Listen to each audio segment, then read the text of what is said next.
Yes, ma'am. Good morning, Your Honor. Rob Mason, Office of the Public Defender. Deborah Ballard, Office of the Public Defender. Good morning, Your Honor. Your Honor,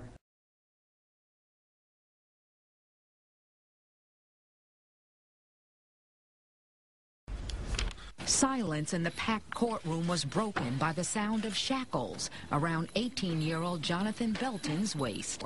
We know what really happened. I know what really happened. The Lord know what really happened. I love you all to death. And I'm going to see y'all soon. In the meantime, after spending 2 years in the county jail, Jonathan Belton is being transferred to state prison.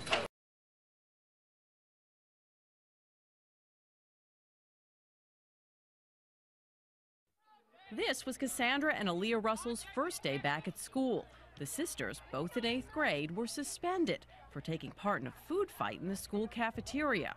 That's not all. Actually got arrested. Handcuffs on. Who does that?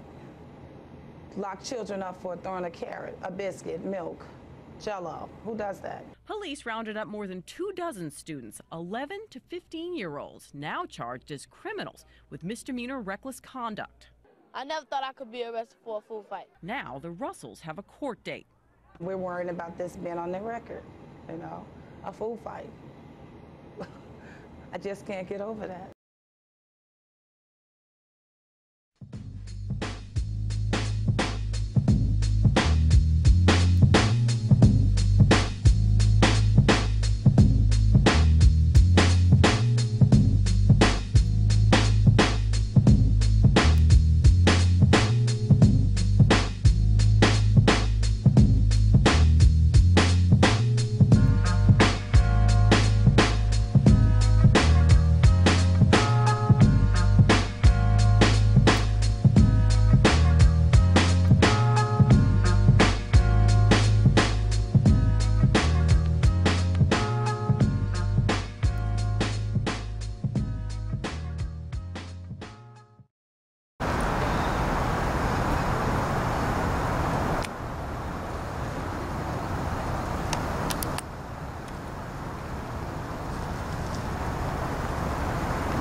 I tend to think what's really going on here. So you mean to tell me kids are receiving jail sentences faster than they are a diploma or a degree?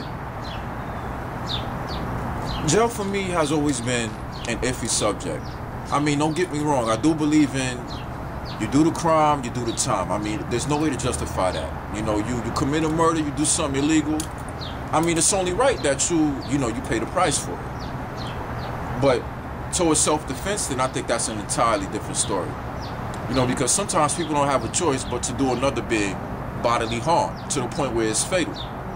You know, so if you got to protect your life through means of self-defense, I'm with it 100%. But nowadays, even for circumstances like that, they throwing you in jail. You know, so it's like a win-lose situation. And nowadays, they're building more jails than schools. And it seems like this system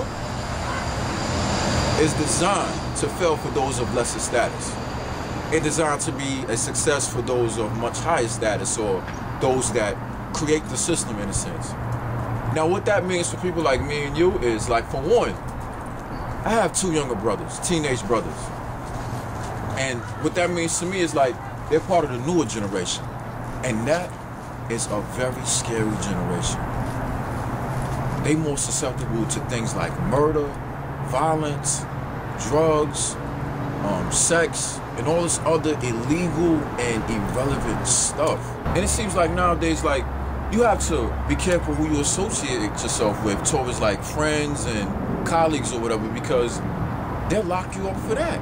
Like, say if your friend is like the gangster type, I don't know, and he kills someone and you was there, but you had nothing to do with it. Nowadays they're giving cats years and years just for that, just for being associated with it. And it's scary to try and teach them and try to lead by example, because at the end of the day, they're kids, they have a mind of their own. I can only say but so much to try to educate and guide somebody into the right direction. But from there, you gotta have the mindset to float on your own. You know, but it's not easy. And if we don't continue to educate in any way that we can, whether through a video, words leading by example, and just showing up to them, just handcuffed like this, then things are going to remain the same and get much worse and worse until they get better. But think about it. Peace and love. Yours truly, Casanova.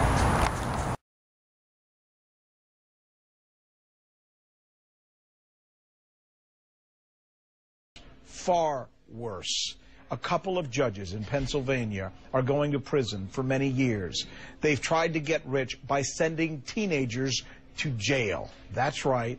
They were being paid to send teenagers to jail. Because in this one, it is, in fact, about the money.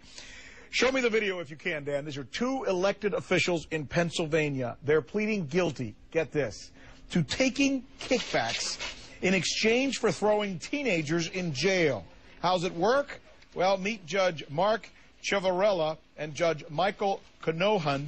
They pocketed $2.6 million from private youth detention centers who had to keep a very high head count in order to keep their government contract. And that's why the judges were sending kids to their jails who may not necessarily have needed to be in jail. For the Kids for Cash scheme, and he is going to serve 28 years in prison.